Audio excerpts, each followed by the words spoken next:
seorang ibu hamil. Oke.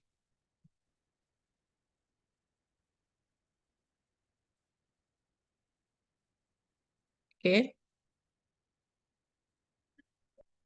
Penggunaan obat-obatan selama masa kehamilan merupakan salah satu masalah pengobatan yang penting menjadi perhatian. Sebab pada masa kehamilan banyak sistem metabolik di dalam tubuh berubah pada wanita hamil. Nah, jadi kenapa perlu kita mempelajari pasien dengan kondisi kehamilan gitu ya? Karena beberapa organ tubuh dan proses kerja dari organ tubuh yang terlibat dalam atme tadi terjadi perubahan pada kondisi kehamilan. Ya, kemampuan dia bekerja bisa menurun atau bisa meningkat. Sehingga karena ada perubahan di dalam tubuh tersebut, terjadinya perubahan-perubahan pada organ tubuh pasien ibu hamil ini, maka akan mempengaruhi proses kerja obat di dalam tubuh. Ya, oke. Seperti kita ketahui bahwa lebih daripada malah hampir keseluruhan ya wanita hamil pasti menggunakan obat-obatan selama masa kehamilan. Betul nggak? Minimal vitamin. Betul nggak? Ya. Jadi lebih daripada 50% wanita menggunakan obat-obatan selama masa kehamilan. Dan terkadang meningkat seiringnya meningkatnya ke usia kehamilan. Karena biasanya semakin meningkat usia kehamilan, beberapa kondisi penyakit yang mungkin dikeluhkan oleh pasien ibu hamil. Ada yang tahu nggak kira-kira keluhan apa yang sering terjadi pada ibu hamil? Kalian melihatlah orang hamil ya kan? Kira-kira apa keluhan yang sering terjadi pada pasien ibu hamil? Yang paling sering lah, yang kalian dengar. Kalau ibu hamilnya identik dengan masalah kesehatan apa?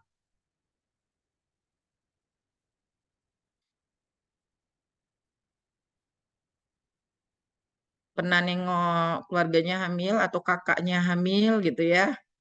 Atau keluarganya hamil gitu. Kira-kira apa yang sering dikeluhkan orang-orang hamil? Nah, izin Itu Bu, yang pernah biasanya kalian baca lah. nyari perut biasanya Bu. Nyeri perut, Nyari perut terus eh, gangguan psikologis gitu Bu pada ibu psikologis. hamil. Lebih ke gangguan Iya Bu. psikologis ya. Iya Kalau Bu. yang lain lah kira-kira. Yang mana perempuan ini banyak nih. Kira-kira apa kira-kira?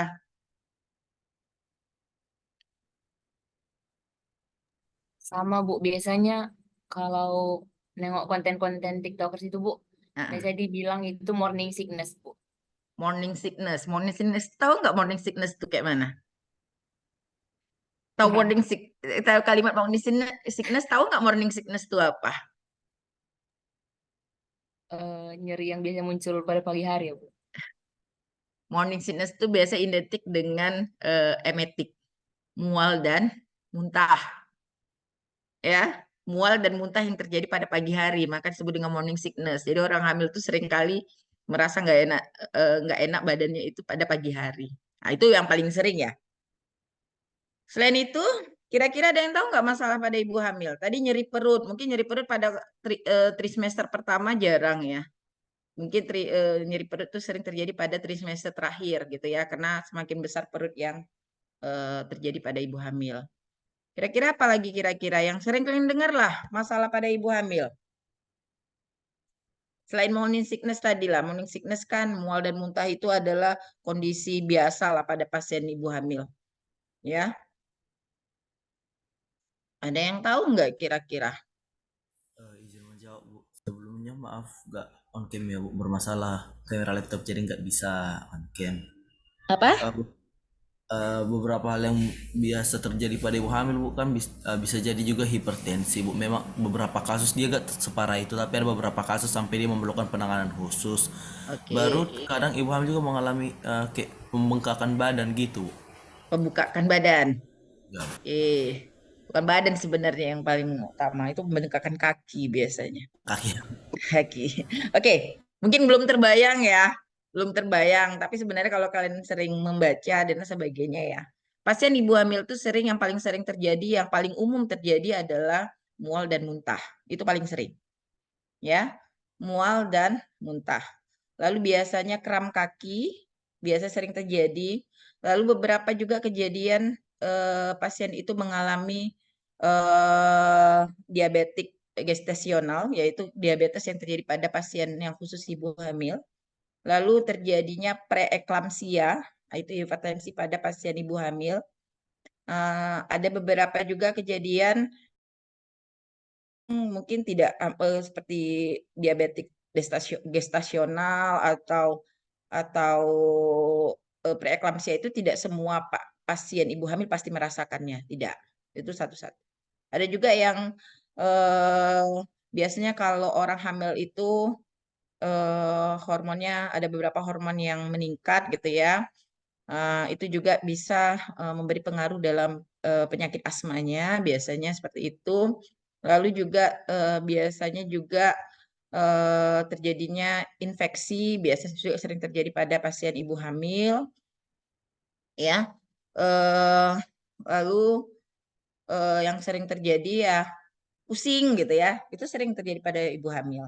Oke, kita lanjut dulu.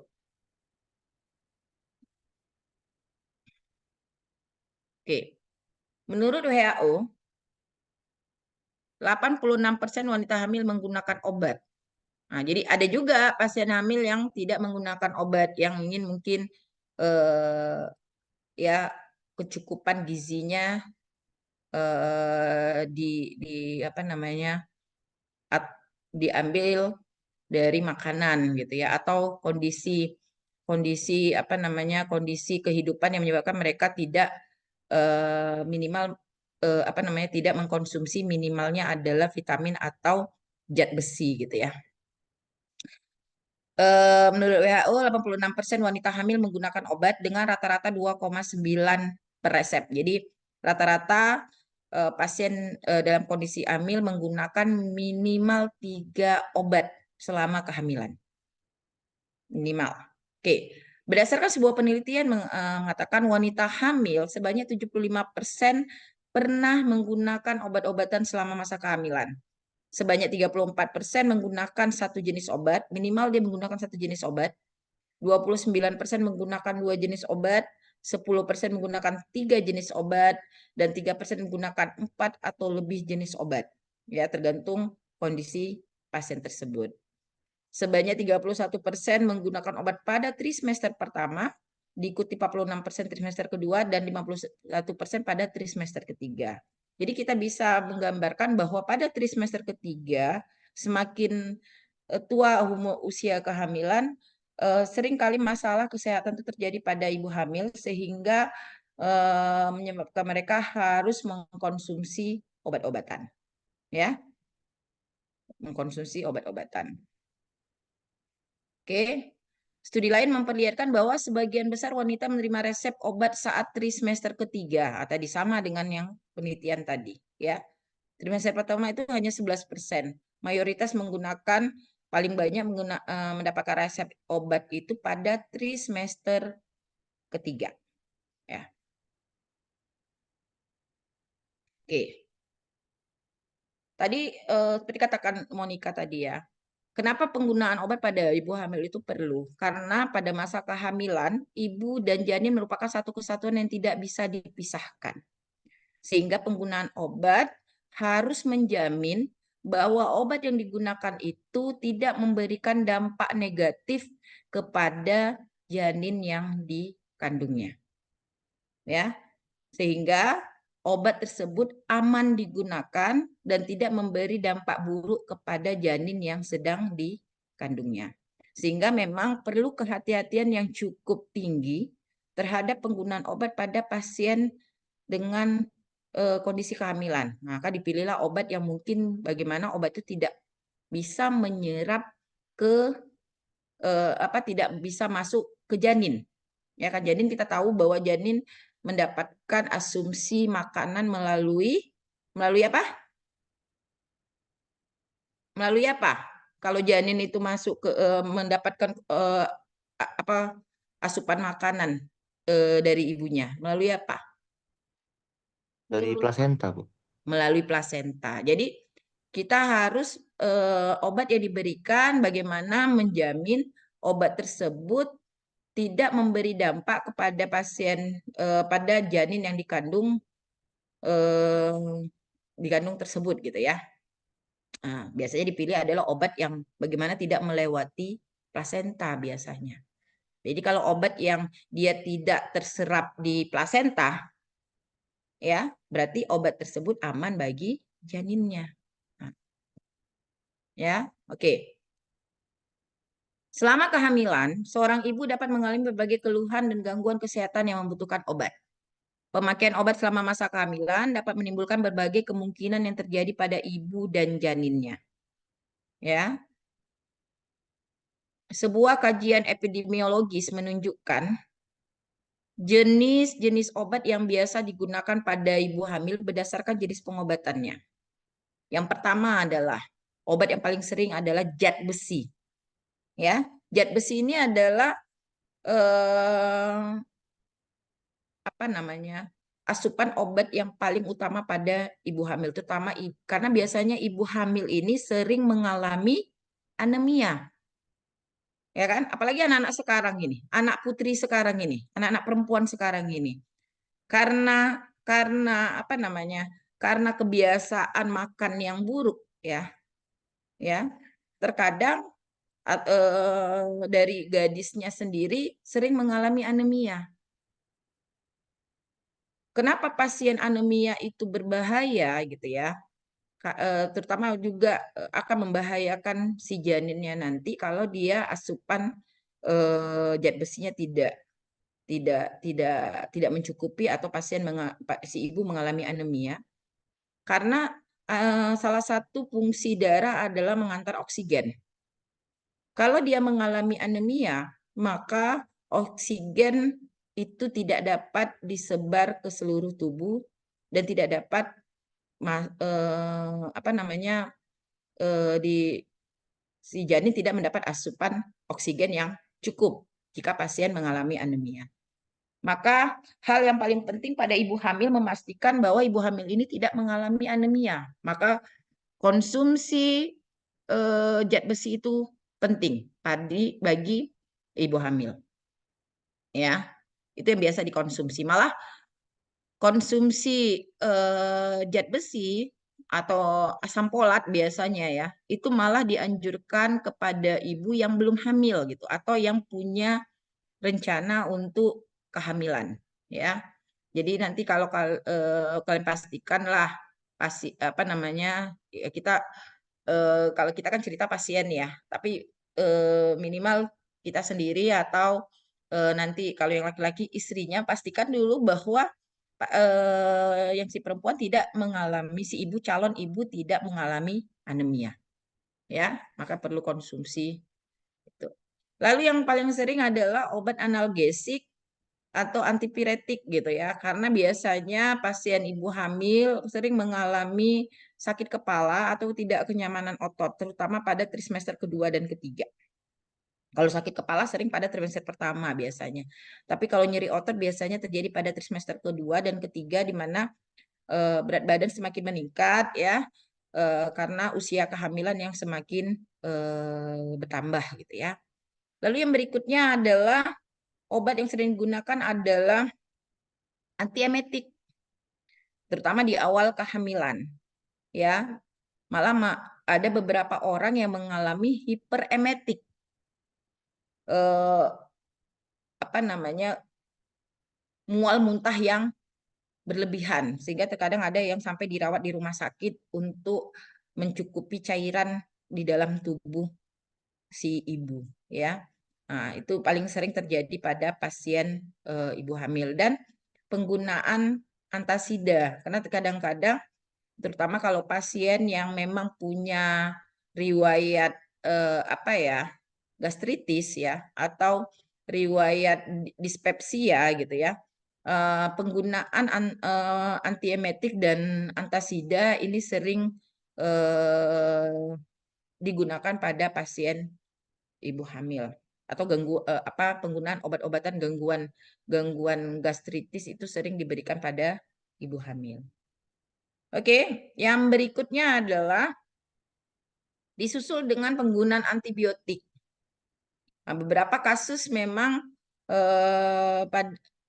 ya selama 9 bulan kehamilan gitu kan, kemungkinan pasien pernah mengalami infeksi, apakah itu infeksi pernapasan, infeksi saluran kemih, infeksi kulit dan sebagainya. Maka terkadang penggunaan antibiotik itu tidak bisa dielakkan pada pasien ibu hamil, ya.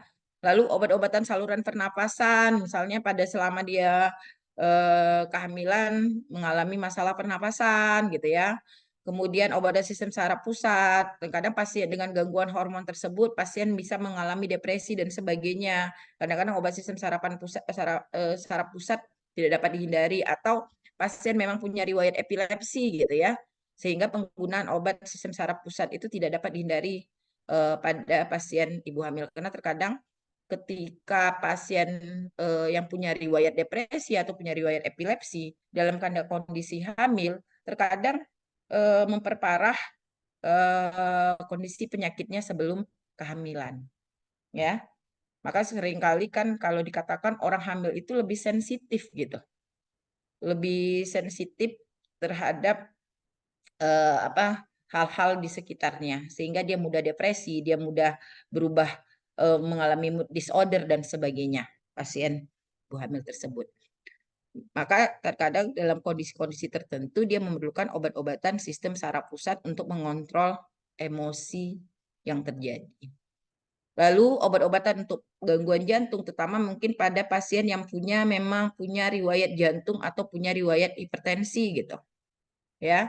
Maka terkadang ada juga pasien yang sebelum dia hamil dia tidak punya riwayat hipertensi, tetapi ketika kehamilan terjadi peningkatan tekanan darah, ya, terutama untuk mereka yang punya riwayat keluarga hipertensi, ya. Lalu penggunaan obat-obatan diabetes atau tiroid gitu ya, gangguan endokrin. Itu biasanya terjadi pada pasien. Kalau tiroid biasanya dari awal bisa kita deteksi, misalnya apakah calon ibu ini mempunyai gangguan tiroid atau tidak. Ya, terutama kalau memang pasien itu diketahui punya riwayat hipertiroid misalnya. Bagaimana kalau dia punya rencana hamil, bagaimana perencanaan penggunaan obatnya? Itu juga perlu diperhatikan. Ya, sedangkan kalau diabetes terkadang bisa terjadi ya pada pasien dengan dulunya sebelum dia hamil punya riwayat diabetes, atau ketika kehamilan baru mengalami diabetes gitu. Ya. Nah, sering terjadi. Jadi kalau pada kondisi tersebut pasien yang mengalami hiperglikemia, apa yang harus dilakukan untuk supaya kadar gulanya normal? Boleh nggak diberikan obat-obatan antidiabetik yang biasa dan sebagainya? Apakah obat antibiotik aman untuk ibu hamil dan sebagainya? Itu yang mau kita diskusikan ya. Oke.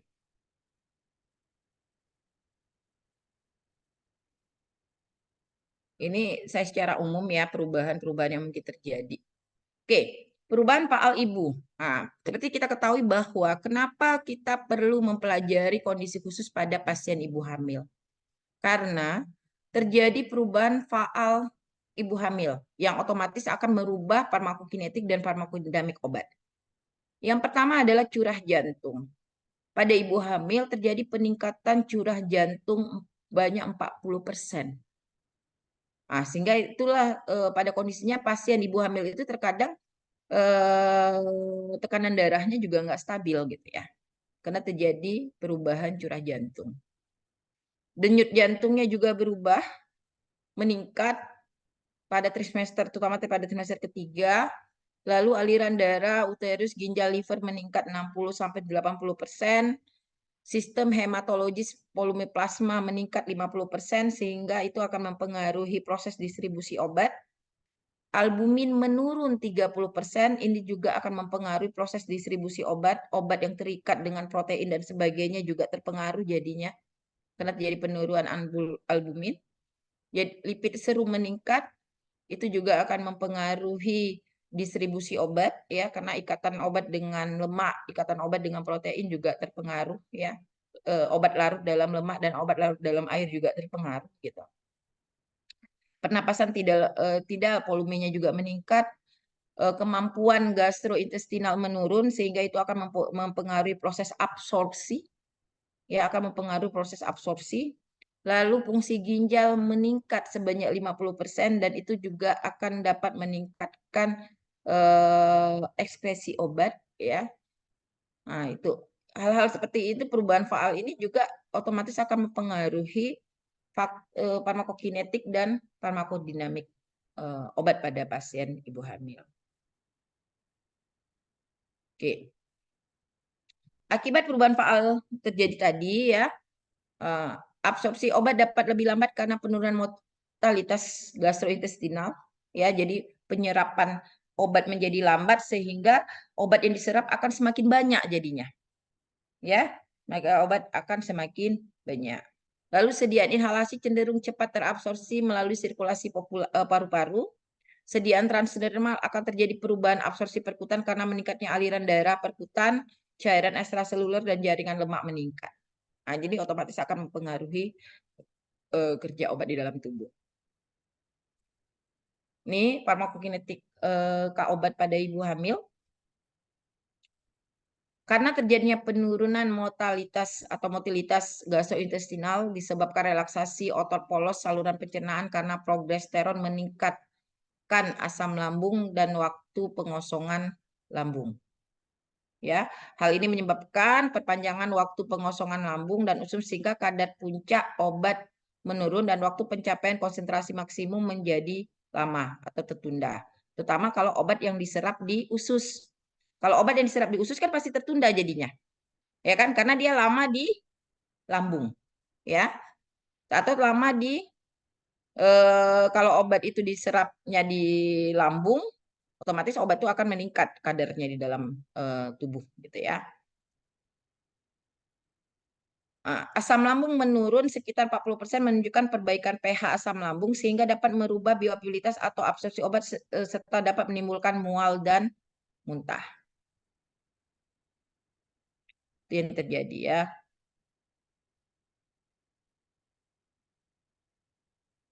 Lalu distribusi obat. Pada keadaan hamil, terjadi peningkatan volume cairan tubuh sekitar 8 liter. Jumlah tersebut 60% terdistribusi pada plasenta, fetus, dan cairan amnion, dan 40% pada jaringan maternal yang dapat meningkatkan volume distribusi obat sekitar 50% dan berakibat terjadinya perubahan keperluan dosis. Tadi seperti kita tahu bahwa albumin menurun tadi ya, albumin juga menurun. Oleh karena itu obat yang kita ceritain volume distribusinya meningkat. Oleh karena obat yang mempunyai volume distribusi kecil seperti ampicillin akan mempunyai kadar rendah di dalam darah. Pada masa akhir kehamilan akan terjadi perubahan kadar protein berupa penurunan albumin serum dari menjadi 2,5 yang berbanding 4 dalam keadaan normal. Hal ini menyebabkan hal ini semakin meningkat pada wanita yang mengalami preeklamsia, di mana kadar albuminnya menurun sampai 34% dan glikoproteinnya meningkat hingga 100%.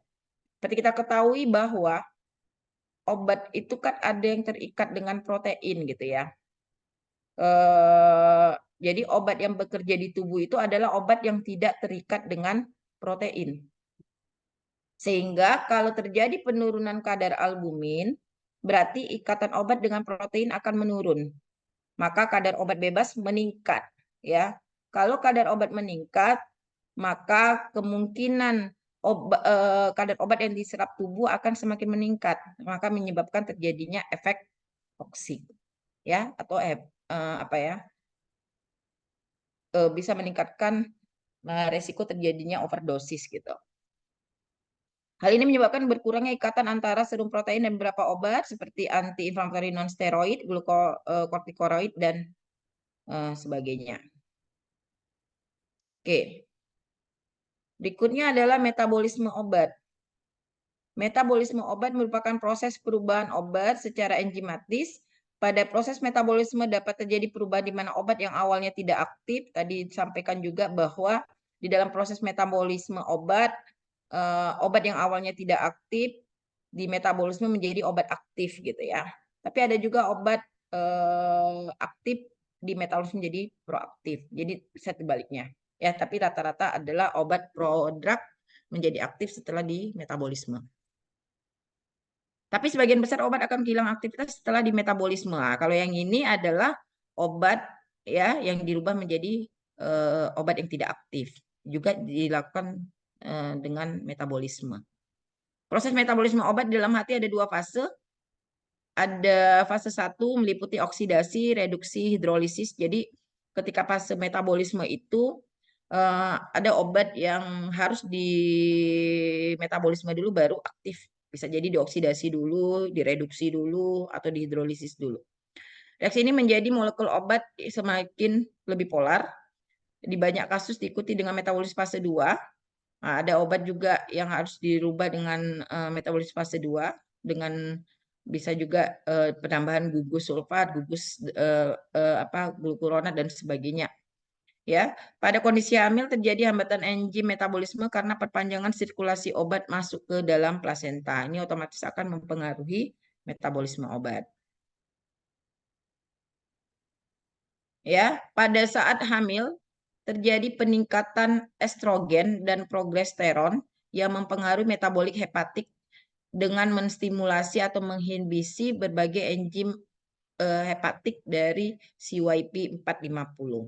Nah, yang paling ketara ya terjadinya perubahan metabolisme itu jika dia sudah melibatkan atau mempengaruhi enzim hepatik ini CYP 450.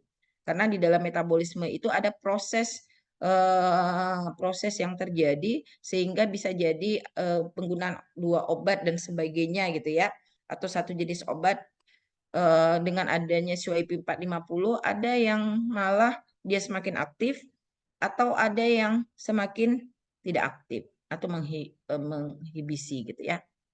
Reaksi oksidatif fase 1 sebagian besar dilakukan oleh enzim sitokrom P450 yang berbeda spesifitasnya substratnya ya, ada yang CYP 3A4 ya 50-100%, CYP 2A6-54% dan sebagainya semuanya meningkat.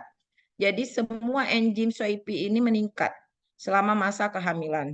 Sehingga hal itu dapat meningkatkan metabolisme obat tertentu, terutama obat yang bekerja dengan menggunakan enzim-enzim yang ini gitu. Ya, kalau enzim itu bekerja dengan menggunakan CYP ini maka akan meningkat selama masa kehamilan.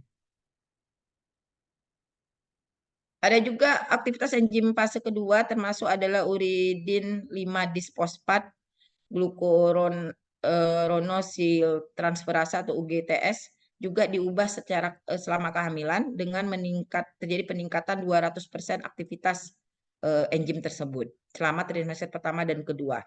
Dan terjadi peningkatan 300% selama trimester ketiga.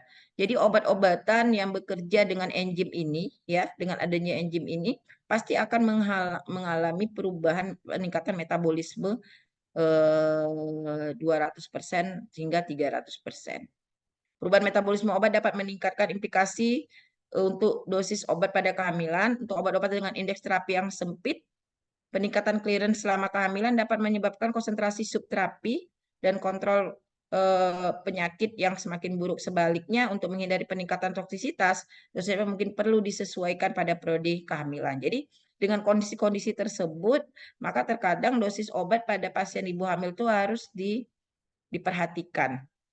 Terutama mungkin kalau untuk yang range terapi yang lebar mungkin nggak ada masalah. Tetapi kalau pada range terapi yang sempit itu yang menjadi masalah. Ya. Lalu eliminasi pada minggu ke-26 aliran darah ke ginjal meningkat 2 kali lipat. Glomerulus filtration meningkat dari 120 menjadi 170 dan creatinine clearance meningkat sebanyak 50% dari keadaan normal. Akibatnya terjadi peningkatan eliminasi obat-obatan yang terutama mengalami ekskresi di ginjal karena lemahnya ikatan antara obat dengan serum protein. Jadi ada beberapa obat yang ekskresinya meningkat, ya, meningkat. Oke, ini kesimpulan perubahan farmakokinetik yang terjadi pada pasien ibu hamil. gastrointestinal motility menurun, lung function meningkat, skin blood circulation meningkat, di distribusi plasma protein meningkat, body water meningkat, plasma protein menurun, fat deposition meningkat, metabolisme ada yang menurun, ada yang meningkat, dan ekskresi meningkat. Nah, perubahan proses farmakokinetik obat ini akan mempengaruhi dosis obat pasien ibu hamil dan penggunaan obat pada kondisi kehamilan. Oke, itu secara garis besar ya. Maka nanti perlu kalian pelajari ya. Kalau untuk pasien dengan penyakit diabetes, obat apa yang paling aman untuk ibu hamil? Nah, seperti itu. Ya, kalau untuk pasien hipertensi, obat apa yang aman untuk ibu hamil? Itu perlu kita pelajari lagi gitu ya. Tapi secara garis besar kenapa itu terjadi perubahan ya atau terjadi obat-obat ada obat yang tidak boleh diberikan pada ibu hamil, ada obat yang boleh diberikan pada ibu hamil gitu ya. Tidak ada masalah diberikan pada ibu hamil, ada yang memang harus dihindari pada ibu hamil gitu ya. Itu semua terjadi karena hal-hal yang seperti adanya perubahan dan adanya obat yang berbahaya bagi janin dan sebagainya. Oke. Sampai sini ada yang mau ditanyakan?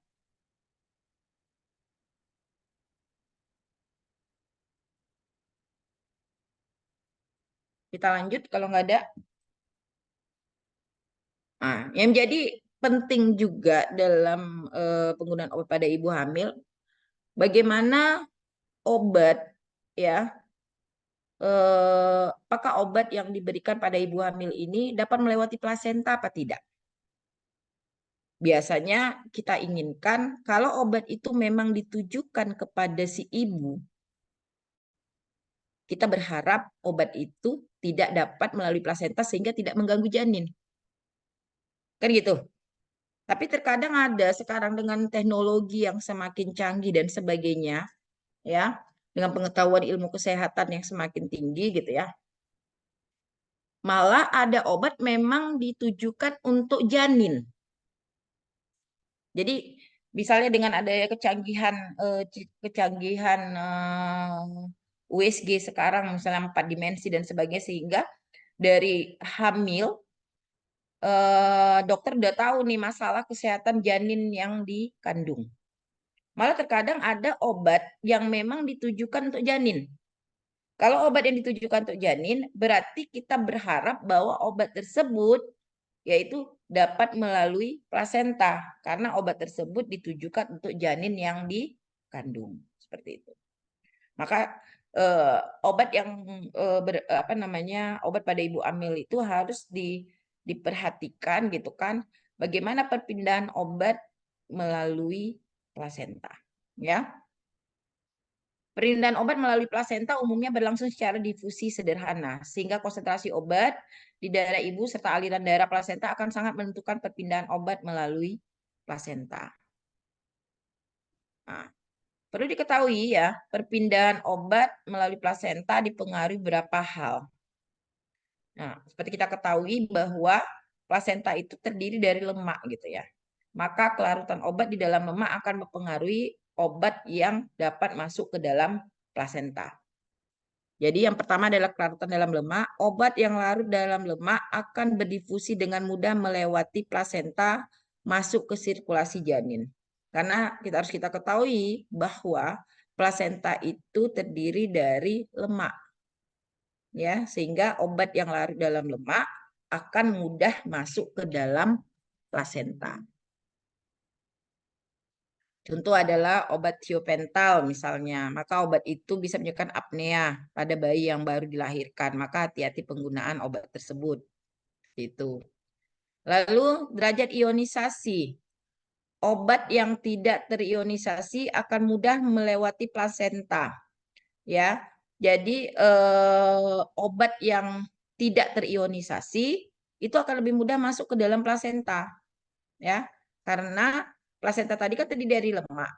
Ya, lemak. Jadi obat yang mudah terionisasi itu tidak akan bisa masuk ke dalam plasenta. Ya. Obat yang tidak terionisasi akan mudah masuk ke dalam plasenta, sebaliknya obat yang terionisasi akan sulit melewati plasenta. Ya. Nah, jadi obat yang derajat ionisasi tinggi, maka obat itu akan sulit melewati plasenta sehingga kadarnya di dalam janin akan menjadi rendah.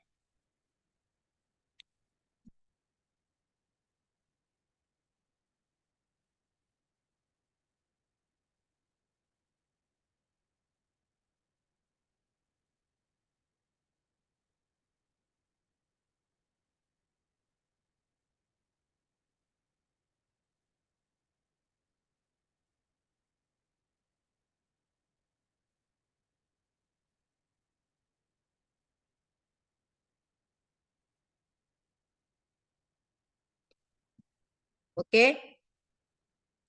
Yang ketiga yang menjadi masalah adalah ukuran molekul. Obat dengan berat molekul sampai dengan 500 Dalton akan mudah melewati pori membran tergantung pada kelarutan dalam lemak dan derajat ionisasi. Ya. Jadi semakin tinggi ukuran molekul, maka obat tersebut tidak akan bisa masuk menembus plasenta. Ya, kalau semakin kecil, maka dia akan mudah masuk melalui plasenta. Obat yang berat molekulnya 500 sampai 100 Dalton akan lebih sulit melewati plasenta, sedangkan obat yang berat molekulnya di atas 1000 Dalton akan lebih sulit lagi. Jadi semakin kecil ukuran molekul, maka akan semakin mudah dia masuk ke dalam plasenta. Tambah lagi dengan mungkin kelarutan di dalam lemak, kemudian derajat ionisasinya. Ya, jadi kalau obat yang misalnya berat molekulnya rendah, kemudian derajat ionisasinya rendah, dia larut dalam lemak, maka akan lebih mudah masuk ke dalam plasenta. Sedangkan obat yang berat molekulnya besar, dia derajat ionisasinya tinggi atau polar, itu akan sulit melalui plasenta, sehingga maka heparin adalah salah satu obat yang dapat digunakan pada masa kehamilan. Kenapa? Obat heparin merupakan obat yang berat molekulnya besar, dia juga obat yang mudah larut dalam air, ya, tidak sulit larut dalam lemak gitu ya, karena molekulnya polar, maka obat tersebut tidak dapat menembus plasenta. Jadi kalau misalnya ada pasien ibu hamil yang mengalami masalah kekentalan darah misalnya ya, sehingga darahnya mengental, maka perlu diberikan heparin ya untuk pengenceran darah misalnya. Ya, dulu kan banyak tuh kasus yang kita dengar bahwa darah mengental ya sehingga oksigen nggak bisa masuk ke janin misalnya. Maka mungkin pasien perlu diberikan heparin ya untuk pengenceran darah seperti itu. Yang berikutnya adalah ikatan protein. Seperti kita ketahui, hanya obat yang bebas atau tidak terikat dengan protein yang dapat melewati membran. Derajat keterikatan obat dengan protein, terutama albumin, akan mempengaruhi kecepatan melewati plasenta. Perbedaan ikatan protein si ibu dengan janin juga penting, misalnya sulfonamid, barbiturat, dan phenytoin, ikatan proteinnya lebih tinggi di ibu dari ikatan protein janin. Ya, itu contohnya. Ya, maka ikatan protein juga mempengaruhi gitu ya. Terutama kalau masalah si ibu yang albuminnya rendah misalnya. Maka perlu juga perhatian bahwa berarti kalau yang albuminnya rendah, ikatan proteinnya juga semakin apa ya, semakin rendah jadinya gitu. Oke, itu proses bagaimana obat melalui plasenta. Berikutnya adalah farmakodinamik obat pada ibu hamil. Ya, terkadang ya kalau tadi kita cerita farmakokinetik ya, seperti katakan tadi, terjadi juga perubahan farmakodinamik pada pasien ibu hamil. Ya, efek obat pada jaringan reproduksi uterus dan kelenjar susu pada kehamilan kadang dipengaruhi oleh hormon sesuai dengan fase kehamilan. Jadi salah satu yang mempengaruhi farmakodinamik adalah hormon, ya, hormon si ibu. Ada kena beberapa obat banyak dipengaruhi oleh hormon, ya, terutama obat yang bekerja pada jaringan reproduksi uterus atau kelenjar susu. Terjadi perubahan pada curah jantung, aliran darah di ginjal. Perubahan itu kadang menyebabkan ibu hamil membutuhkan obat yang tidak dibutuhkan saat si ibu hamil. Misalnya contohnya terjadi peningkatan beban jantung pada masa kehamilan. Terjadilah peningkatan tekanan darah pada ibu hamil. Ya, kemudian terjadinya apa namanya kebutuhan insulin yang lebih tinggi pada ibu hamil. Ya, itu yang disebut dengan diabetik gestasional, di mana pasien mengalami diabetes pada kondisi hamil yang diduksi oleh kehamilan. Pada pasien dengan yang misalnya mengalami tekanan darah meningkat masa kehamilan, terutama pada trimester terakhir, terkadang untuk menormalkannya tidak bisa digunakan dengan obat. Kadang pada kondisi-kondisi tertentu gitu ya, karena memang karena tekanan darahnya terjadi karena kehamilan, maka pasien itu harus ketika dia melahirkan, ya, maka tekanan darahnya akan kembali normal. Maka pada kondisi-kondisi yang memang tekanan darahnya nggak bisa lagi dikontrol dengan obat-obatan yang aman untuk ibu hamil ya, karena tidak banyak sih obat yang aman untuk ibu hamil pada untuk pasien hipertensi gitu. Maka salah satu cara yang bisa digunakan adalah apa namanya mengeluarkan bayi dalam kandungan untuk menormalkan tekanan darah si ibu gitu. Maka terkadang ada pada kondisi yang tekanan darahnya sangat tinggi pada trimester ketiga, belum masanya lahir, anak itu harus dilahirkan karena tekanan darah ibu sudah membahayakan si ibu gitu. Maka perlu beberapa perlakuan ya. Tapi ada juga kalau masih bisa dikontrol dengan obat-obatan yang aman untuk ibu hamil, maka masih bisa digunakan obat yang aman untuk ibu hamil. Seperti itu. Begitu juga dengan diabetes gitu ya. Kalau pasien dengan diabetes pada ibu hamil yang sering jadi masalah itu adalah selain kadar gula darah yang tinggi ya, sering terjadi masalah adalah pada pasien diabetes janinnya menjadi besar. Kalau kita lihatlah pasien yang dengan diabetes biasanya bayi yang dilahirkannya berat badannya akan lebih besar daripada bayi normal. Ya, sehingga bisa menyebabkan kesulitan dalam proses melahirkan, ya. Nah, itu juga berbahaya ya maksudnya bagi si ibu dan juga bisa menyebabkan si bayi yang dikandungnya mempunyai masalah-masalah kesehatan lainnya. Oke.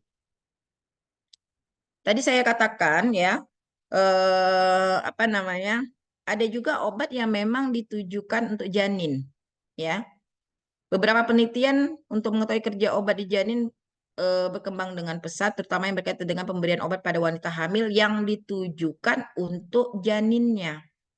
Seperti saya bilang tadi, beberapa perubahan apa namanya perkembangan teknologi kesehatan dengan adanya mungkin USG 4 dimensi sehingga bisa tahu kondisi janin, apakah janinnya bermasalah atau tidak, sehingga pengobatan janin itu si bayi atau calon bayi tadi, janin tadi bisa dilakukan dari masa kehamilan si ibu.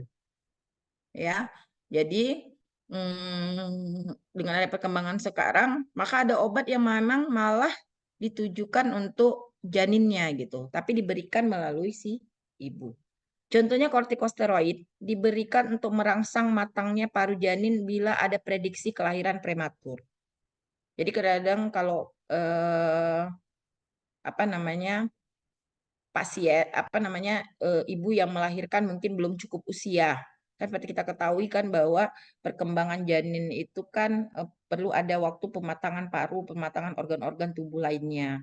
Jadi kalau memang diprediksi harus lahir prematur karena kondisi-kondisi tertentu, misalnya si ibu punya masalah dan sebagainya, maka supaya tidak terjadi masalah ketika bayi dilahirkan, sudah apa namanya diberikan obat untuk merangsang matangnya paru jika misalnya kelahiran itu diprediksikan prematur.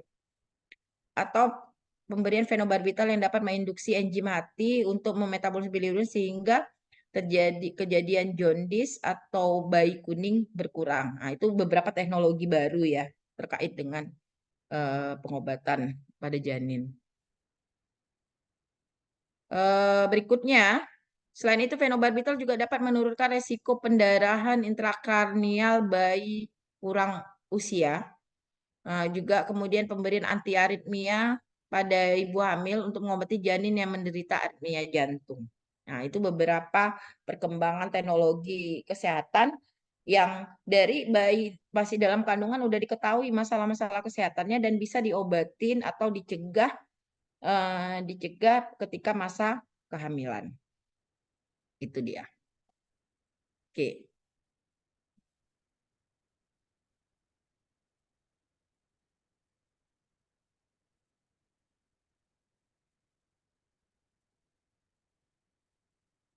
Bentar ya.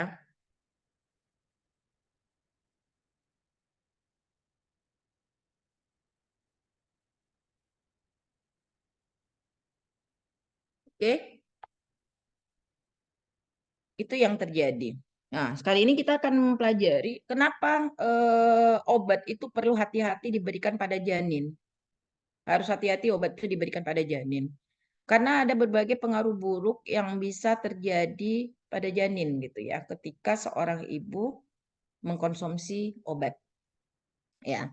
Beberapa pengaruh buruk obat terhadap janin dapat bersifat toksik, ada teratogenik maupun letal. Bersifat toksik itu mungkin terjadi peningkatan kadar obat yang tinggi karena masuk ke dalam apa namanya ke dalam plasenta tadi terkonsumsi oleh janinnya, dosisnya lebih tinggi maka sifat toksik. Kemudian teratogenik, terkadang ada obat ya yang bisa menyebabkan malformasi atau kecacatan pada janin ya. Malah ada juga obat yang jika diberikan bisa menyebabkan kematian pada bayi ya. Hal itu terjadi tergantung pada sifat dasar obat, lamanya pemberian obat tersebut. Jadi bagaimana dasar obat tersebut, apakah obat itu larut dalam lemak atau dan sebagainya, lalu lamanya pemberian obat berarti berapa lama pasien terpapar dengan obat tersebut gitu ya, atau janin terpapar dengan obat tersebut. Lalu umur kehamilan, kapan pemberian obat, usia kehamilan berapa pemberian obat itu diberikan. Ada beberapa obat ketika diberikan pada trimester pertama tidak berbahaya, tetapi diberikan pada trimester ketiga berbahaya. Ada obat ketika diberikan pada trimester pertama nggak ada masalah, ada masalah, tapi bisa diberikan pada trimester terakhir gitu. Maka perlu diketahui kapan obat itu diberikan pada ibu hamil. Pada hamil keberapa ibu itu diberikan obat tersebut. Nah, itu umur kehamilan juga mempengaruhi pengaruh obat terhadap janin. Selain tadi ya lama pemberian, sifat dasar obatnya, usia kehamilan si ibu, serta perubahan faal ibu selama masa kehamilan. Nah, itu juga tergantung pada usia kehamilan ya. Itu yang mempengaruhi efek pengaruh buruk apakah nanti akan terjadi toksik, teratogenik atau letal. Oke. Pengaruh toksik adalah jika obat yang diminum selama masa kehamilan menyebabkan terjadinya gangguan fisiologis atau biokimia pada janin yang dikandung. Dan biasanya gejala tersebut baru muncul beberapa saat setelah kelahiran. Ini biasanya terjadi pada pasien usia kehamilan di atas di atas trimester ketiga. Di trimester ketiga. Kenapa? Biasanya itu adalah terkait dengan gangguan biokimia saja gitu ya. Jadi pengaruh toksik ini biasanya terjadi pada trimester ketiga. Yang sering menjadi masalah adalah pengaruh teratogenik sama letal. Itu yang harus menjadi perhatian. Pengaruh obat bersifat teratogenik adalah jika obat yang diminum menyebabkan malformasi anatomik pada pertumbuhan organ janin ya, sehingga bisa menyebabkan kecacatan pada bayi.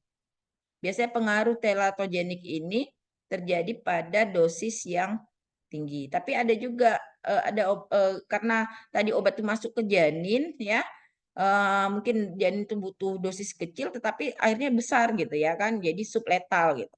Maka terjadilah teratogenik.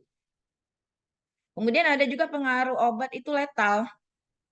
Nah, kalau pengaruh teratogenik ini biasanya terjadi pada trimester pertama gitu, ya, yang dimana terkadang si ibu nggak tahu dia hamil, ya. Kadang-kadang kan pasien tahu dia hamil ketika misalnya ketika diperiksa kehamilan sudah 8 minggu, 6 minggu. Nah, nanti saya akan ajar bagaimana cara menghitung kehamilan gitu ya.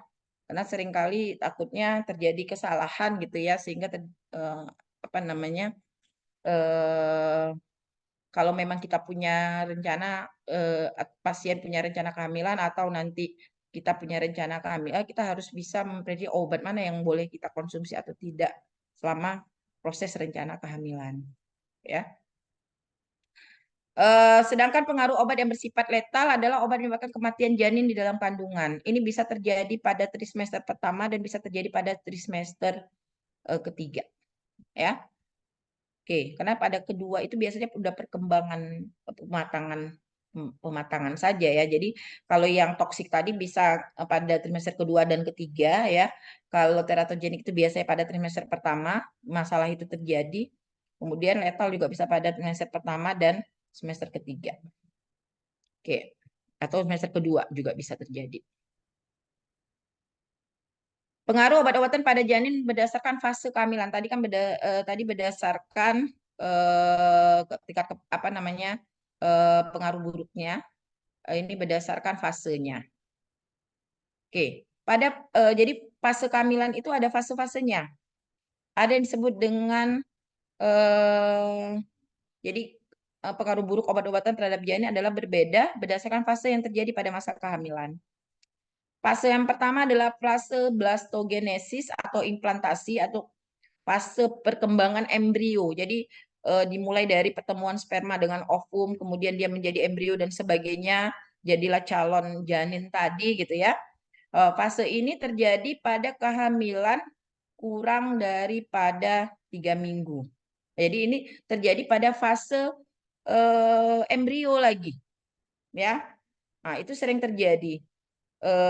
Seorang yang baru menikah misalnya ya kan. Nah, jadi fase embrio itu ketika terjadinya penyatuan antara ovum dengan sperma gitu ya. Terjadi apa namanya pertemuan menjadi embrio, berkembang embrionya, membelah dan sebagainya. Pada fase ini obat dapat memberikan pengaruh buruk. Pengaruh buruknya bisa jadi kematian. Maka terkadang tiba-tiba luruh gitu ya. Tidak jadi janinnya gitu. Ya. Jadi jika obat memberi pengaruh buruk bisa menyebabkan kematian atau keguguran. Ya. Kalau dia tidak memberi pengaruh berarti embrio itu menjadi janin gitu ya. Tapi kalau dia obat yang diberikannya itu bersifat letal, memberi pengaruh buruk, maka menyebabkan kematian embrio atau keguguran.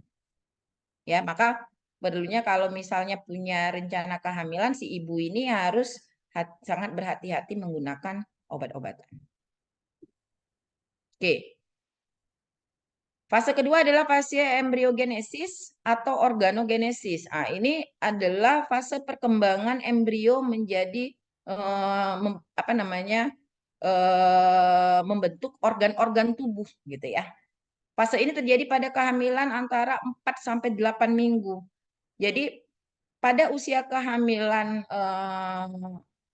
usia kehamilan 2-3 bulan itu biasanya organ tubuh udah lengkap. Maka proses pembentukan organ itu terjadi pada usia apa namanya sebulan sampai 2 bulan kehamilan itu terjadi. Ya. Fase ini fase yang paling penting karena terjadi diferensiasi pertumbuhan untuk terjadinya malformasi anatomik. Jadi kalau kita tidak hati-hati menggunakan obat, pasien si ibu hamil tidak hati-hati menggunakan obat, kemudian dia menggunakan obat yang bersifat teratogenik, bisa menyebabkan kecacatan pada si janinnya tadi. Resiko malformasi makin besar terjadi pada usia kehamilan 13 sampai 56 hari kehamilan karena saat itulah seluruh organ tubuh terbentuk. Jadi sebulan sampai 2 bulan pertama gitu ya. Pada fase ini merupakan fase yang paling beresiko karena biasanya kebanyakan wanita tidak menyadari mereka sedang hamil. Kenapa? Biasanya kan kehamilan itu baru bisa dideteksi oleh seorang wanita itu ketika menstruasinya tidak rutin gitu. Dan biasanya menstruasi tidak rutin itu terjadi setelah mungkin 2 minggu tidak menstruasi dari biasanya. Biasanya jadi ketika dicek kata dokter, oh ini kehamilan udah 6 minggu gitu. Nah, karena pembuahan itu tidak tahu terjadi kapan gitu ya. Oke. Kalian tahu nggak kapan perhitungan apa ya? Perhitungan mulai kehamilan itu. Pernah baca nggak bagaimana cara perhitungan awal kehamilan? Ada yang pernah baca nggak? Ada yang pernah baca nggak cara menghitung awal kehamilan?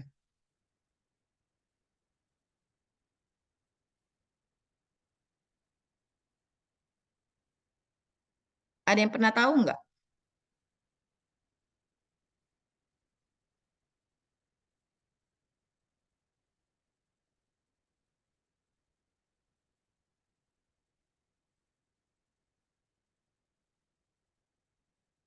Ada yang pernah tahu nggak?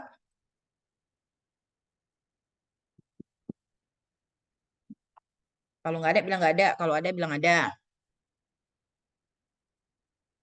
Izin kurang tahu, Bu. Tessa, kamu tahu Tessa? Izin Bu, kalau mungkin yang pernah nengok-nengok gitu Bu, kadang orang kata kayak hitungan telat-telat 2 minggu gitu mungkin Bu. Ya, oke. Dia memang gini, maksudnya gini.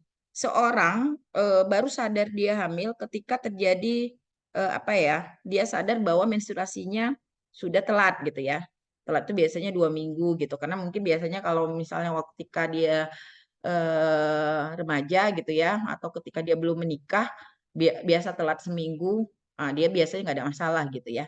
Jadi terkadang ketika dia sudah menikah gitu ya, telat 2 minggu, mungkin orang yang udah biasa memang telat nggak jadi masalah gitu ya, sehingga dia tidak sadar bahwa dia hamil.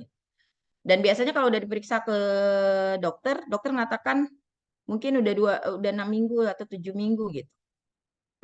Maksud saya, kalian tahu nggak awal awal perhitungan itu kenapa akhirnya dia baru telat 2 minggu, tetapi dokter udah mengatakan ini kehamilan sudah 6 minggu misalnya seperti itu. Ada yang tahu nggak itu maksud saya? Izin Bu, Ya, pernah kalau baca yang saya tahu kan? pernah dengar Bu, katanya itu Nah, dihitung dari tanggal terakhir dia menstruasi ya Bu. tanggal terakhir dia menstruasi. Iya Bu, yang saya dengar gitu Bu. Nah, ada yang lain kira-kira kurang tepat. Memang hari terakhir menstruasi, tapi di mananya gitu. Maksudnya menstruasi terakhir, tapi di bagian mananya gitu. Oke, sebenarnya harusnya perempuan tahu itu.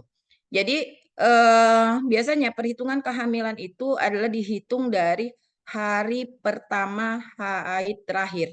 Jadi bukan dihitung ketika haidnya sudah selesai, tapi dihitung dari hari pertama haid terakhir. Nah, itu menstruasi terakhir. Nah, jadi kadang-kadang makanya itu terkadang kita biasanya mungkin siklus 28 hari gitu ya, 4 minggu, kita telat 2 minggu, maka dihitung dia 6 minggu.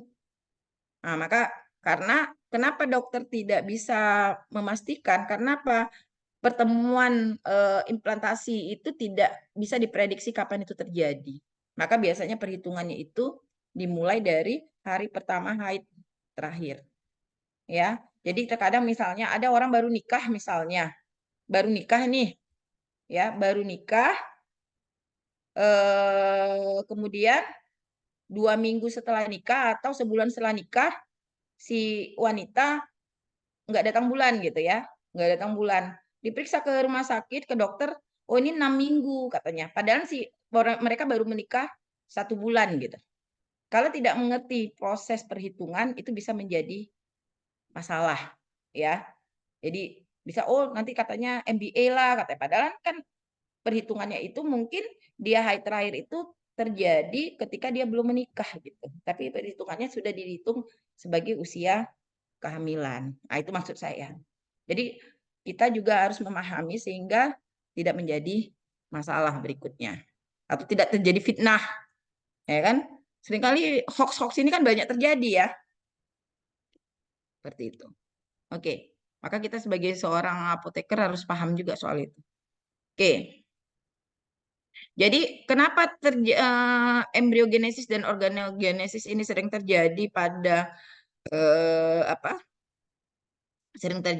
kalau tidak hati-hati ya.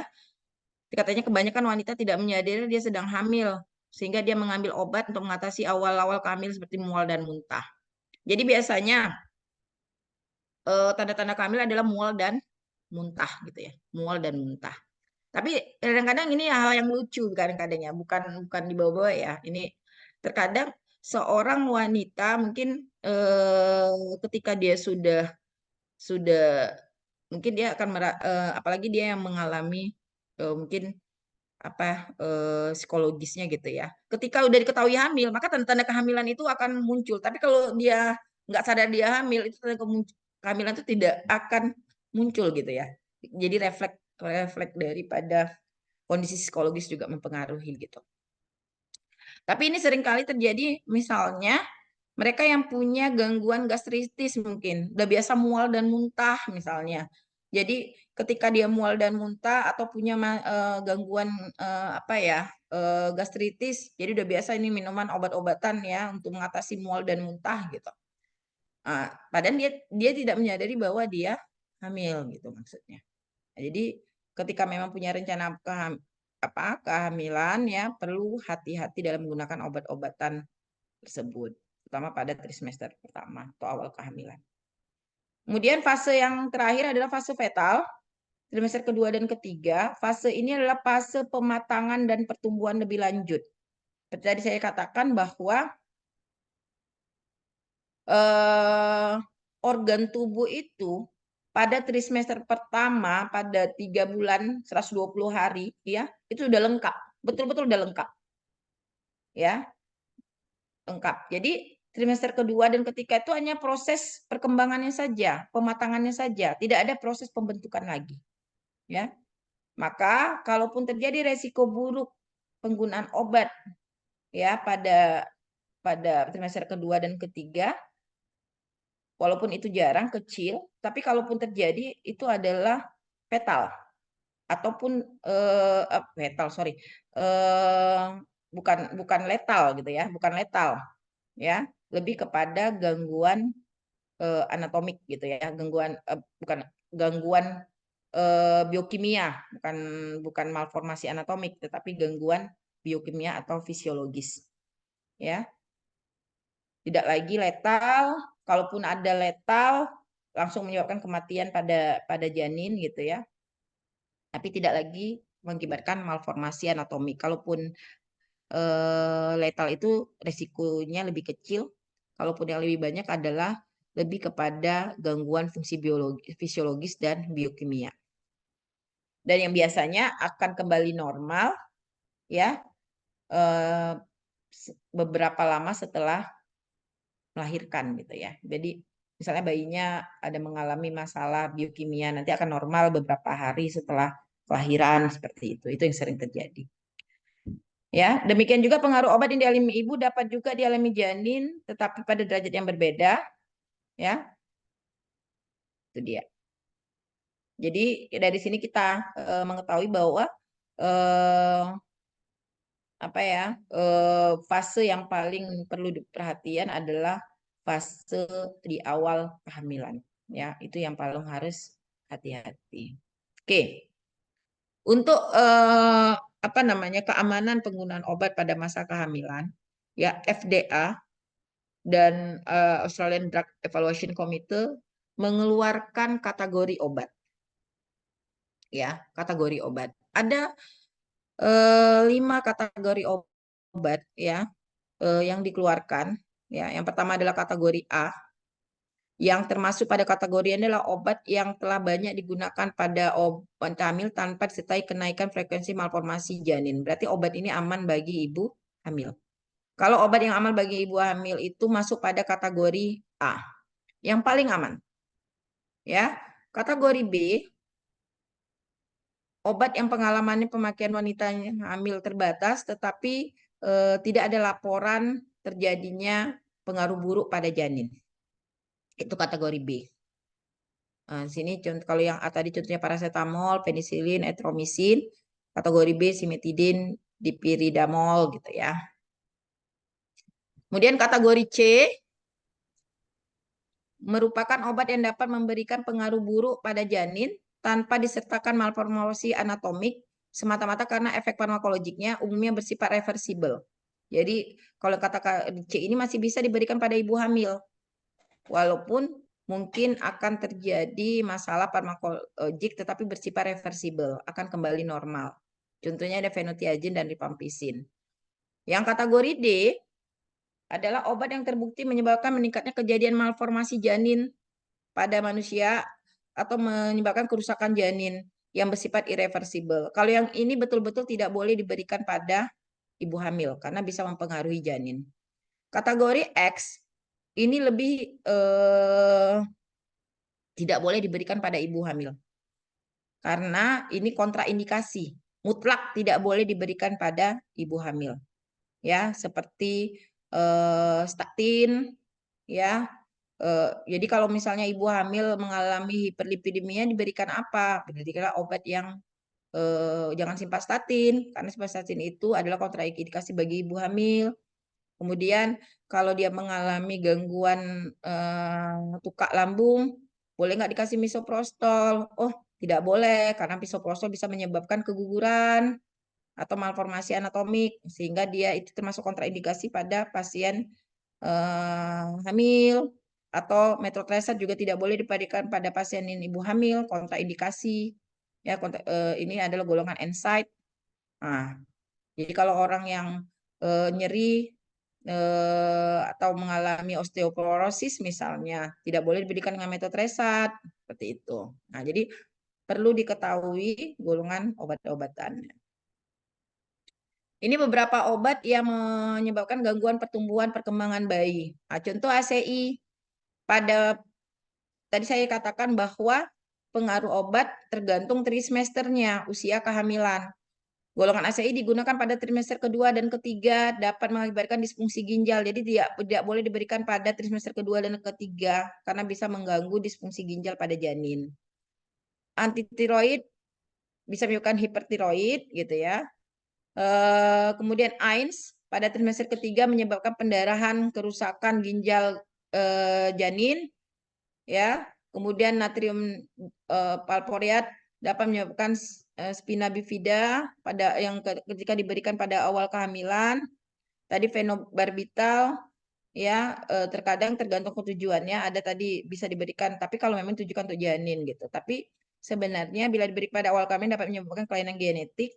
Digunakan pada ketiga dapat menyebabkan pendarahan pada janin. Maka hati-hati kalaupun memang tujuannya untuk janin gitu ya, tapi dengan dosis yang aman gitu ya untuk janin. Karena jika terjadinya toksik maka bisa menyebabkan pendarahan pada janin. Tetrasiklin menyebabkan pewarnaan gigi dan penghambatan pertumbuhan tulang, pendarahan pada otak janin. Jadi kalau untuk antikoagulan bukan antikoagulan, kalau obat untuk apa namanya untuk meningkatkan supaya tidak pengenceran darah, obat pengenceran darah, heparin lebih direkomendasikan dibandingkan warfarin untuk janin seperti itu. Itu pedoman yang harus dipatuhi. Jadi terkadang beberapa tata laksana sudah memberikan rekomendasi obat-obatan apa yang dapat diberikan pada ibu hamil gitu. Jadi kalau hipertensi, obat apa yang aman untuk ibu hamil, diabetes apa obat yang aman untuk ibu hamil, itu yang perlu kita pelajari ya. Nah, ini dasarnya. Oke, nanti saya akan kasih tugas ya. Saya akan kirim sama Farhan nanti. Jadi tugasnya itu kalian mencari tata laksana pengobatan pada ibu hamil, ya. Tata laksana pengobatan pada ibu hamil. Ada 10 jenis penyakit yang akan saya share. Nanti kan kalian ada berapa? 60 orang ya Farhan? Iya Bu, 60 orang Bu. 60 orang. Jadi nanti setiap kelipatannya, misalnya nomor 1, tadi kan ada 10 jenis penyakit ya. Nomor 1 misalnya hipertensi, maka itu juga dikerjakan pada mereka yang punya nomor urut 11, urut 21 dan sebagainya. Tapi kerjanya individu ya. Kerjanya individu. Nah, nanti judulnya adalah tata laksana. Ini ada 2 apa? Nanti saya kirim sama Farhan ya. Jadi kalian cari tata laksana penggunaan obat tergantung penyakitnya pada ibu hamil gitu ya. Oke. Nanti saya akan share ya sama Farhan. Oke. Saya akan lanjut dulu. Ini ada waktu 10 menit lagi untuk menyelesaikan yang ini. Oke. Pedoman peresepan pada jadi perlu kita garis bawahi bahwa pedoman peresepan pada kehamilan pertimbangkan perawatan tanpa penggunaan obat. Jadi paling penting adalah bagaimana non-farmakologi. Kalau memang bisa non-farmakologi, gunakan non-farmakologi. Obat yang diresepkan bila manfaatnya yang diperoleh pada ibu lebih besar dari resiko pada janin. Hindari penggunaan obat pada trimester pertama. Obat digunakan pada dosis efektif terkecil dengan jangka waktu sesingkat mungkin. Hindari polifarmasi dan penyesuaian dosis atau pemantauan pengobatan. Ya, jadi kalau misalnya ibu hamil lagi penggunaan obat, perlu rajin check up dengan dokter. Oke, kita masuk kepada penggunaan obat pada ibu hamil, pada ibu menyusui. Nah, setelah ibu hamil, maka isi ibu menyusui ya. Maka ketika ibu masih menggunakan obat, ketika menyusui, apa yang perlu diperhatikan? Kebanyakan obat dapat dikeluarkan melalui air susu ibu. Tapi karena obat tercercerkan oleh tubuh ibu, serta jumlah ASI yang diminum adalah sedikit, maka seringkali efek obat ini tidak bermakna. Ya, nah, tetapi perlu diperhatikan jika pengobatan jangka panjang. Ya, seperti obat-obat yang digunakan dalam jangka panjang, seperti epilepsi, perlu risiko paparan obat secara terus-menerus pada bayi. Lalu, hampir semua obat yang diminum perempuan menyusui deteksi di dalam ASI, untungnya konsentrasi ASI umumnya adalah rendah. Jadi kebanyakan obat tidak masalah diberikan ketika menyusui, ya. Tapi kalau jika obat itu digunakan secara lama, misalnya kronis ya, dalam jangka lama, mungkin paparan terhadap obat itu ke bayi akan lebih sering gitu. Konsentrasi obat pada darah ibu adalah faktor utama berperan dalam proses transfer obat ke ASI selain dari faktor-faktor fisikokimia obat tersebut. Volume darah, cairan tubuh dan curah jantung yang meningkat pada kehamilan akan kembali normal setelah 1 bulan melahirkan. Jadi biasanya kalau si ibu setelah melahirkan ya 1 bulan setelah melahirkan perubahan yang terjadi ketika hamil tadi akan kembali normal gitu ya. Jadi si ibu mempunyai kondisi kemampuan fisiologisnya yang sudah normal seperti biasanya. Tapi jika pemberian obat secara kronik yang dalam jangka panjang perlu mungkin memerlukan penyesuaian dosis. Beberapa obat yang harus dihindari pada wanita menyusui contohnya adalah aspirin bisa menyebabkan risiko rhinorrhea, barbiturat mengantuk, benzodiazepam letargi, carbimazole hipotiroid, kontrasepsi oral bisa menyebabkan pengurangan jumlah ASI, obat sitotoksik bisa menyebabkan neutropenia pada bayi, kemudian tetrasiklim bisa menyebabkan pewarnaan gigi secara teoritis. Nah, jadi perpindahan obat melalui ASI terjadi secara difusi pasif hampir sama dengan plasenta. Jadi proses ini dipengaruhi oleh beberapa faktor yaitu farmakokinetik ibu, Kemampuan ibu mengkreasi obat akan mempengaruhi kadar obat pada ASI. Tetapi menjadi masalah jika memang ibu ini mempunyai gangguan hati dan gangguan ginjal. Kalau ini akan menyebabkan bahaya pada bayinya. Kalau pasien dengan gangguan hati dan ginjal yang parah, sebaiknya pasien tidak memberikan ASI. Sifat fisiologis ASI memiliki pH yang lebih rendah daripada plasma kapasitas. Kemudian kapasitas ikatan protein yang lebih rendah dan kadar lemak yang lebih tinggi. Ukuran molekul, obat yang dengan ukuran molekul kecil akan mudah melewati pori-pori membran epitel susu. Karena di organ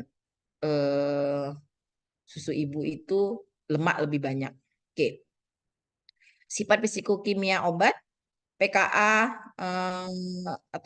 PKA obat yang bersifat basa kadarnya dalam ASI akan lebih tinggi dibandingkan obat yang kadar asam. Ikatan protein, karena jumlah protein sedikit, maka obat yang banyak berikatan dengan protein akan tetap berada pada plasma ibu, maka jumlah dalam ASI akan sedikit. Lipofilitas, jumlah dan laju perpindahan obat melalui ASI akan meningkat pada obat yang bersifat lipofilik, karena kadar lemak dalam ASI tinggi. Jadi dapat disimpulkan, obat yang bersifat basa, yang bersifat lipofilik tinggi, dan dengan ikatan protein rendah akan mempunyai kadar yang lebih tinggi dalam ASI. Ya, hampir sama dengan yang placenta tadi.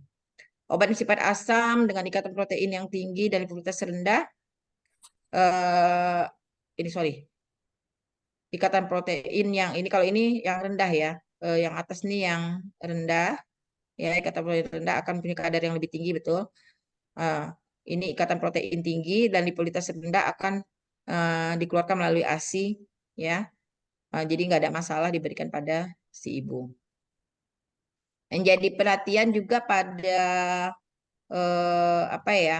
pada ibu yang menyusui adalah reaksi alergi dan menyusui.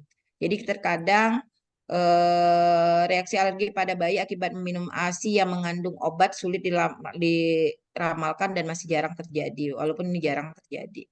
Penggunaan obat tertentu pada wanita menyusui harus dihindari jika bayi telah menunjukkan reaksi alergi terhadap obat tersebut. Jadi kalau misalnya bayi pernah diberikan suatu obat, dia alergi, maka obat itu juga tidak boleh diberikan pada si ibu karena itu bisa menyebabkan alergi juga pada si bayi. Jadi bayi yang defisiensi G6PD dapat menunjukkan reaksi terhadap obat yang dikeluarkan melalui ASI. G6PD merupakan enzim terdapat sel darah merah yang fungsi mempertahankan sel glutation yang bersifat antioksidan dan dalam bentuk aktifnya. Defisiensi ini bisa menyebabkan pasien mengalami tekanan oksidatif, terutama si bayi, maka obat dapat menyebabkan tekanan oksidatif harus dihindari karena bisa menyebabkan terjadinya jaundice atau hemolisis darah di dalam tubuh, terutama untuk pasien yang defisiensi G6PD. Oke. Obat yang mempengaruhi produk ASI, ini contohnya beberapa jenis obat dapat meningkatkan dan bahkan menghambat proses penyusui dengan cara mempengaruhi hormon prolaktin. Jadi kadang-kadang obat bisa mempengaruhi hormon prolaktin yang berfungsi untuk mengontrol pengeluaran ASI. Contoh, estrogen, ini kan biasanya kalau orang setelah melahirkan, kemudian dia minum kontrasepsi gitu ya. Kalau kontrasepsinya mengandung estrogen, bisa dapat menghambat produksi ASI. Oleh karena itu dianjurkan menggunakan kontrasepsi yang mengandung progesteron saja. Jadi kalau seorang ibu menyusui ingin menggunakan pil kontrasepsi, maka gunakanlah pil kontrasepsi yang mengandung progesteron saja. Kemudian diuretik golongan tiazid dan golongan serotonin juga dapat menghambat produksi ASI. Jadi kemudian obat agonis reseptor dopamin bisa menurunkan produksi ASI, tetapi ada juga obat yang bersifat antagonis reseptor dopamin bisa meningkatkan produksi ASI. Ini obat yang mempengaruhi produksi ASI. Jadi pedoman peresepan pada wanita menyusui itu lebih simpel ya, karena masalahnya sebenarnya tidak terlalu banyak masalah penggunaan pada ibu menyusui, tetapi seringkali yang terjadi adalah misalnya jika si ibu menggunakan obat dalam jangka panjang, sehingga efek yang sedikit itu bisa mempengaruhi bayi jika bayinya kan setiap hari minum ASI. Jadi penggunaan obat yang tidak diperlukan harus dihindari jika diperlukan pertimbangan resiko terhadap ibu dan bayi. Obat yang diberikan pada bayi umumnya aman. Jadi kalau obat itu umumnya aman untuk bayi, maka aman untuk ibu menyusui. Bayi prematur lebih beresiko tinggi terhadap paparan obat melalui ASI. Hentikan pemberian ASI pada obat yang diketahui mempunyai efek membahayakan pada bayi. Jadi kalau misalnya obat yang diberikan pada si ibu diketahui memperhara pada bayi, tetapi si ibu itu perlu obat tersebut, maka sebaiknya pasien tidak memberikan ASI. Ya, jadi kalau apa namanya tata laksana untuk pengobatan ASI ini akan lebih simpel karena bisa dipisahkan. Beda dengan ibu hamil tadi karena tidak bisa dipisahkan antara janin dengan ibu hamil. Tetapi kalau ibu menyusui dengan bayinya bisa dipisahkan ketika obat itu memang diperlukan untuk bayi dan diperlukan untuk ibu dan berbahaya untuk bayi, maka tinggal tidak perlu diberikan ASI pada bayi tersebut. Hentikan pemberian ASI jika ibu menggunakan obat-obat sitotoksik, ya. Jadi kalau pasien itu pasien kanker, ya, sebaiknya tidak menggunakan, tidak memberikan ASI. Hentikan pemberian ASI jika ibu mengalami gangguan ginjal dan hati yang berat. Hindari penggunaan obat yang baru hanya memiliki sedikit data. Nah, itu apa namanya pedoman untuk penggunaan obat pada pasien menyusui. Oke, sampai sini ada yang mau ditanyakan?